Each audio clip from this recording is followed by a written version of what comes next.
Today we have the 2020 Tesla Model 3. This vehicle has done just over 43,000 miles. It has an automatic transmission and a fully electric motor.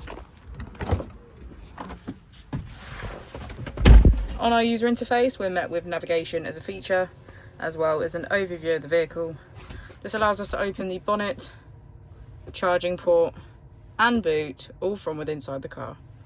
If we click on our Tesla icon in the bottom right, we can access our controls, dynamics, charging, autopilot, schedule, safety, service and software. Within safety we have advanced features such as a pin to drive and a glove box pin. If we go back into software and click on additional vehicle information, we can get a deeper analysis of the vehicle spec. The Model 3 comes with a 360 degrees camera, and with that you can access your dash cam.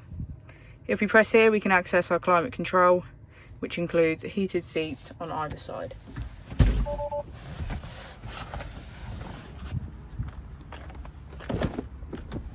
As we go into the back of the vehicle, we can see that it has a full leather black interior and get a good view of our panoramic roof.